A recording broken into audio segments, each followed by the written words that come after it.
Cut कराने जा रही थी, मुझे अपना कुछ याद आ गया। वैसे मैं आपको बता दूं, मेरी मम्मी ना बोल सुन नहीं सकती है। हेलो गाइज, मेरा नाम मीना है और मैं अपने ब्लॉग में आप सभी का स्वागत करती हूँ। सो गाइज, आज मैं जा रही हूँ अपनी मम्मी का हेयर कट कराने के लिए, बिकॉज मेरी मम्मी का हेयर जो बहुत ज़्यादा बड़े बड़े हो गए हैं और मेरी मम्मी का थोड़ा सा क्या ना, एक हैंड है जो वर्क नहीं करता, तो क्या बाल धोने में थोड़ी सी दिक्कत होती है। सो गाइज, ये मेरी मम्मी के इतने बड़े बड़े बाल हो गए हैं, तो आज मैं इसको जा रही हूँ कट करवाने के लिए। अब मैं ये देखती हूँ कि मेरी मम्मी छोटे छोटे बालों में कैसी लगती है। तो आप मेरे साथ बने रहिए वीडियो में। मैं मम्मी के जैसे हेयर कट कराने जा रही थी, मुझे अपना कुछ याद आ गया। वैसे मैं आपको बता दूं, मेरी मम्मी ना बोल सुन नहीं सकती है। तो क्या है कि अब भाई देखो, जब मैं छोटी होती थी तो जब सुबह का टाइम होता तो मेरी मम्मी उठ करके सब पापा के लिए लंच भी बनाती थी, भाई छोटा होता था उसको भी देखना होता था, और मैं स्कूल जाती थी तो मेरे दो छोटे छोटे चोटियाँ भी मेरी मम्मी बनाती थी। तो अब क्या है कि अब हम बड़े हो गए हैं, तो हमारा फ़र्ज़ बनता है कि हम अपनी मम्मी का मैं अपनी मम्मी का ख्याल रखूँ। और तो अब मेरी मम्मी बोल सुन नहीं सकती, तो मेरी मम्मी को इतना आइडिया नहीं है कि भाई मैं अपने आप को कैसे मेंटेन रख सकती हूँ, कैसे नहीं रख सकती हूँ। तो इसलिए फिर मैं अपनी मम्मी के लिए ऐसा करना चाहती हूँ। तो इसलिए मैं अपनी मम्मी के बाल कटाने के लिए लेके जा रही हूँ, ताकि मेरी मम्मी को इस उम्र में कोई किसी प्रकार की कोई दिक्कत परेशानी ना हो। क्योंकि जब बड़े हेयर होते हैं तो उनको वॉश करना, ये सारी चीज़ें दिक्कत होती है, थोड़ा केयर टेकर करना। एंड फिर क्या ना, बाल झड़ते भी बहुत है, तो मेरी मम्मी परेशान रहती है उस चीज़ों से। तो इसलिए फिर मैंने डिसाइड किया कि मम्मी के छोटे छोटे बाल करा देती हूँ।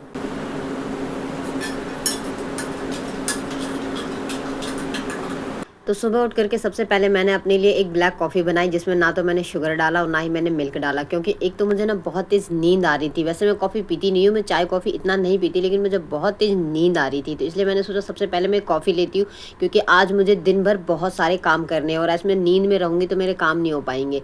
तो सबसे पहले मैंने अपने लिए एक ब्लैक कॉफ़ी बनाया और फिर मैंने वो पिया, और उसके बाद फिर मैं लग गई अपने ऑफिस के काम के लिए। तो मैंने घर से ही काम कर रही थी, मैं घर से ही काम कर रही थी। तो फिर सबसे पहले मैंने अपना लैपटॉप वगैरह जो था सारा ऑन किया, मैंने सब सारी चीज़ें भगवान का नाम लिया और मैं अपने काम में लग गई मैं।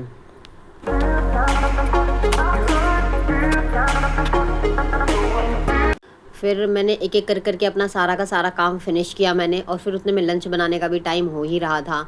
तो पहले मैंने सोचा कि पहले ऑफिस का काम निपटा लेती हूँ जो भी है सारा, उसके बाद फिर मैं लंच बनाऊँगी, उसके बाद फिर मम्मी को मैं हेयर कट करने के लिए लेकर के जाऊँगी।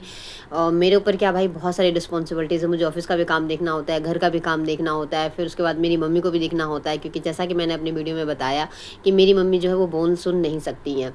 तो उसके बाद फिर मेरा ऑफिस का काम लगभग सारा का सारा ख़त्म हो गया था, लगभग ख़त्म हुआ था, सारा नहीं ख़त्म हुआ था। उसके बाद मैं किचन में आ गई थी और फिर मैं खाना बनाने लग गई थी। तो मैंने पहले से ही दाल चावल जो है वो चढ़ा दिए रखे थे मैंने, तो वो उबल रहे थे और उसको मैं बीच बीच में देख रही थी। उसके बाद में फिर खाना खाने का टाइम हो गया था, लंच हो गया था, तो मैं तड़का लगाने के लिए किचन में आ गई थी। तो मैं सारी सब्जियां वगैरह सब चॉप कर रही थी कि भाई फटाफट ये सारी की चीज़ें चॉप हो जाएंगी।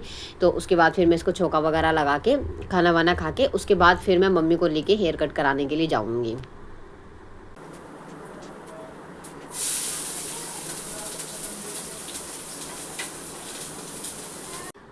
मैंने सारा सामान चॉप वॉप करने के बाद में सारा जो भी था वेजिटेबल्स वगैरह उसको चॉप किया। फिर मैंने दाल बनाई, उसके बाद सब्ज़ी भी बनाई मैंने, सूखी एक सब्ज़ी बनाई, दाल चावल बना रही थी, दाल चावल सूखी सब्ज़ी बनाई मैंने। सो मुझे कभी कभी ऐसा लगता है यार, औरत होने के नाते ज़िंदगी में कितनी रिस्पॉन्सिबिलिटीज़ होती है, ऑफिस का भी काम करो, घर का भी काम करो। मेरी तो खैर चलो मजबूरी है कि भाई मेरे पास तो कोई है नहीं, मेरी कोई एल्डर सिस्टर नहीं है, ठीक है, भाई है मेरा छोटा है, और मेरी मदर है वो तो थोड़ा भाई मम्मी की एज है, तो मुझे अच्छा नहीं लगेगा मेरी मम्मी काम करे, इसलिए मुझे घर का भी और बाहर का भी देखना पड़ता है। बट कुछ कुछ औरतें ऐसी होती है जिनके पास लोग होते हैं काम करने के लिए, लेकिन फिर भी वो उनकी हेल्प नहीं करती। ज़्यादातर लोगों को ये लगता है कि अगर फीमेल है तो घर के काम करना तो इसी की रिस्पॉन्सिबिलिटी है, यही करेगी। चाहे वो जब शादी हो जाती है, अगर किसी की सास भी है, फ्री भी है, तब भी वो हेल्प नहीं करती, क्योंकि उनको लगता है भाई ये बहू का ही काम होता है, हमारा काम थोड़ा ना है। तो कई बार उनको इस तरीके की भी हेल्प नहीं मिल पाती है। उसके बाद फिर मेरा ना खाना बन के रेडी हो गया था, फिर मैंने मम्मी के साथ में बैठ करके फिर मैंने ना लंच किया।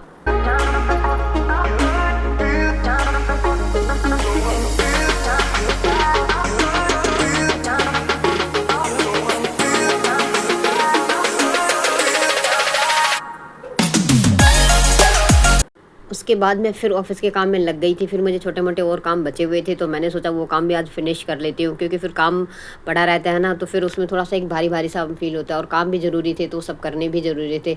और फिर हुआ क्या कि आज का प्लान हमारा कैंसल हो गया था, मैं नहीं जा पाई थी मम्मी के बाल कटाने। फिर 1-2 दिन के बाद में फिर दोबारा से मैंने टाइम निकाल कर के फिर मैंने प्लान बनाया कि भई आज तो किसी भी तरीके से मम्मी के बाल कटाने ही कटाने हैं। तो फिर मैं सुबह सबसे पहले मैं रेडी हो गई थी, सुबह सुबह के काम वाम वगैरह जो भी थे वो निपटाने के बाद फिर मैं तैयार हो गई। और पहले मैंने अपना खुद का मेकअप वगैरह किया, और फिर मुझे थोड़ा-सा ना, पहले मैं रेडी हुई, पहले मेकअप किया मैंने, फिर अपने कपड़े वगैरह चेंज किए मैंने, फिर मैंने इयररिंग्स डाले, मैंने अपने बाल बनाए। और ये कॉटन की कुर्ती है जो कि मैंने मीशो से ऑनलाइन मंगाया था, और बहुत ही अच्छी कुर्ती है ये। और एक्चुअली क्योंकि मैं वैसे तो ऑफ़िस जा रही हूँ अभी थोड़े से काम के लिए, लेकिन मुझे अभी बाहर भी जाना, तो मैंने कहा यार ये कुर्ती डाल लेती हूँ तो कंफर्टेबल रहेगा, बाकी गर्मी भी बहुत है यार बाहर। तो फिर इसलिए फिर मैंने ये कुर्ती वगैरह डाला, और फिर मैं रेडी हो गई थी।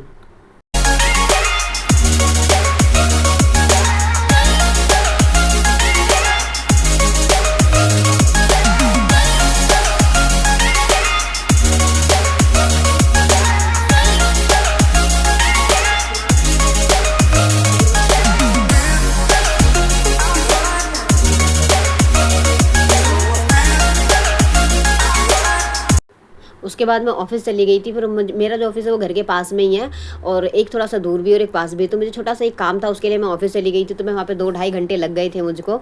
तो फिर मैं वहाँ पे जा कर के मैंने अपना जो भी काम था सारा का सारा, फिर मैंने पहले वो फ़िनिश किया, सारा काम हो गया। और उसका काम होने के बाद में ना फिर मैं घर आ गई।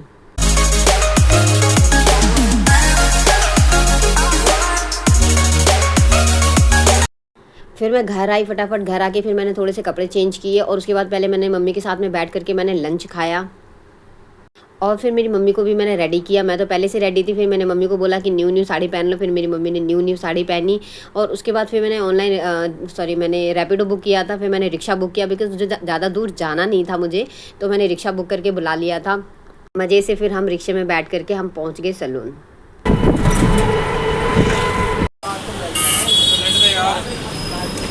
ये हैंडसम सैलून है। मैं अक्सर नहीं, हमेशा मैंने एक बार यहाँ से अपने बाल हेयर कट कराया था, और मुझे अपना हेयर कट बहुत पसंद आया, तो तब से मैं अब जब भी मैं हेयर कट कराती हूँ मैं यहीं से कराती हूँ।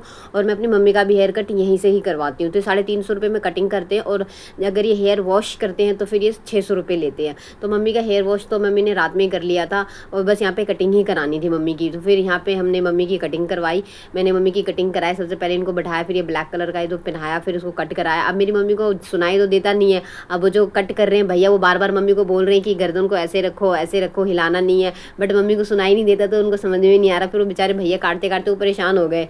फिर उन्होंने बोला कि आप पकड़ो। फिर मैंने अपनी मम्मी का हेड पकड़ा, सर जो था वो मैंने उस पे से हाथ रखा। उसकी मैं वीडियो नहीं ले पाई क्योंकि मैं वहाँ पे जब खड़ी थी। फिर मैंने अपनी मम्मी का जो हेड था, सर था, उसको पकड़ के रखा। फिर भैया ने बाल काटे, और फिर भैया लास्ट में कह रहे हैं कि आज अब मैं समझ गया तुम अपनी मम्मी के बाल क्यों कटा रही हो, क्योंकि तुम्हारी मम्मी बिल्कुल बच्चों की जैसी है। एंड एग्जैक्टली गाइस, जो पेरेंट्स होते हैं जब बूढ़े हो जाते हो तो बिल्कुल ही बच्चों जैसे हो जाते हैं। पहला तो एक ये भी रीज़न है, दूसरा फिर ये भी है कि मेरी मम्मी को थोड़ा सा कुछ प्रॉब्लम्स भी हैं, उसकी वजह से भी थोड़ा सा ऐसा हो जाता है, तो सुन भी नहीं सकती है मम्मी मेरी। उसके बाद मेरी मम्मी का हेयर डन हो गया था, कट गया था, and she was looking a very pretty, and बहुत ही क्यूट बच्चे जैसी लग रही थी, और बहुत प्यारी लग रही थी मेरी मम्मी। और मैंने अपनी मम्मी के छोटे छोटे बाल इसलिए कराए ताकि मेरी मम्मी को ईजी हो सके सारी चीज़ों के लिए। फिर मैंने मम्मी के जो हेयर कट वगैरह था वो सब करा दिया था। उसके बाद फिर मैंने मम्मी को बोला कि कुछ खाना है, तो मम्मी बोली पता नहीं, मम्मी को कुछ आइडिया है नहीं। फिर मैंने कहा अच्छा चलो ठीक है। मेरी मम्मी को फ्रेंच फ्राइज़ खाना बहुत पसंद है, तो फिर मैं अपनी मम्मी को बर्गर सिंह ले गई थी। तो वहाँ पे, और एक्चुअली क्या हम खाना खाकर ही निकले थे, तो इतना कुछ खाने की इच्छा थी नहीं। फिर मैंने अपनी मम्मी के लिए फ्रेंच फ्राइज़, अपने लिए एक बर्गर ऑर्डर किया मैंने। फिर वहीं पर बैठे, फिर हमने वहाँ पर खाया, और बर्गर वगैरह जो था हमने वहाँ पर खाया पहले।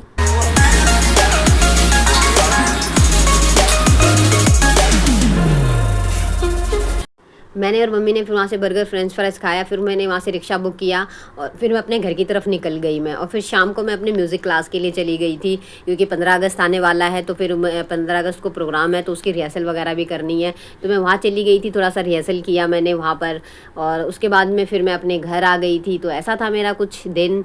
मेरा ब्लॉग कैसा लगा प्लीज़ मुझे कमेंट में बताना, और अगर आप भी अपनी माँ से प्यार करते हैं तो प्लीज़ आई लव यू माँ ज़रूर लिखिएगा। ये मेरी म्यूज़िक की क्लास है जहाँ पर हम प्रैक्टिस कर रहे थे 15 अगस्त के लिए। So guys, thanks for watching, and please guys subscribe my channel, like, share, comment, please subscribe my channel. Bye, take care.